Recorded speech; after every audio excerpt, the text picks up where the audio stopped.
ikan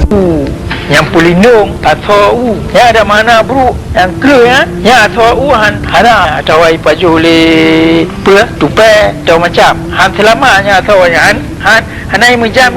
atau yang ada mana bro yang kepentingan nasional menaci hubungan dengan kepentingan pribadi-pribadi kenapa yang pemungkin tanya ada pedang kepentingan masing-masing kerana kepentingan nasional kerana yang bro yang jaga walau orang Aceh hana lagi fikir kepentingan nasional yang lagi bau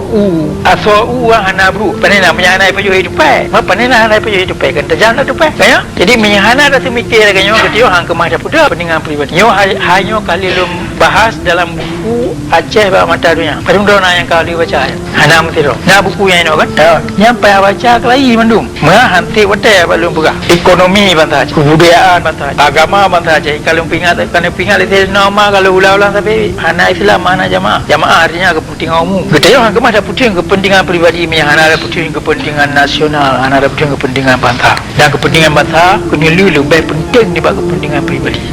Nah, watai kejijib bangsa dalam jijib keturunan. Bahawa watai payah kun puyang kepentingan pribadi, payah tak tinggal. Payah saya pedang kepentingan bangsa. Kegetanya macamnya lagi orangnya.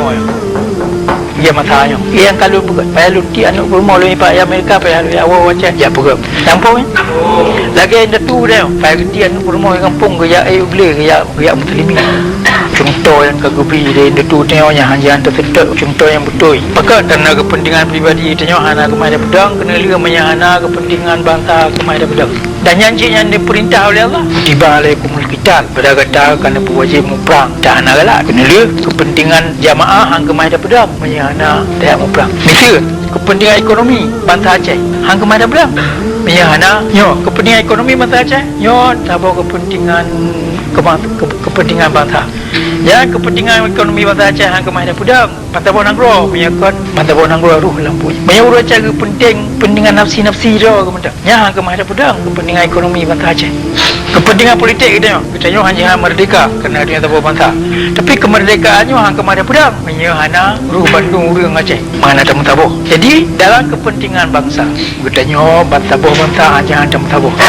nyolo bukan contoh kepentingan bangsa Aceh minimum libat kepentingan bangsa Aceh pun tak nyo nanggro Aceh danau Aceh hanajia dijat cok le bangsa lain hanjut bangsa gop dari belah di laut ia jajah katanya nyo kepentingan nasional Aceh nya ada petun lodai yang berta nyo ronyo pun nanggro Aceh nai perintah le bangsa luar nyo mana ji kata bangsa Aceh hana ada petun kepentingan kebangsaan Aceh kepentingan nasional Aceh ke hana ada pakor kata bawa kesalahan kepentingan nasional Aceh memakna kekayaan dan noh pusaka indah tutuhnya hajahan milik kata langkeh kata rumah kata hana je bangsa luar ia sunuh katanya ia cok yang orang yang lu dia mengata so ia cok katanya nak kata katanya hana kai cok le jawab pakat kerana kata hana tak pakor kepentingan nasional mudah depa bidang kepentingan nasional istilah kepentingan nasional antong dah dengar lantik pula hana ipurno padahalnya dalam pendidikan Aceh perkara-perkaranya anjiran pam le mandum orang Aceh yang anak pungo kepentingan nasional Aceh bermakna daputunnya laut darat langit dengan bunga yang milik katanya hajitna bangsa lain yang jampu jarok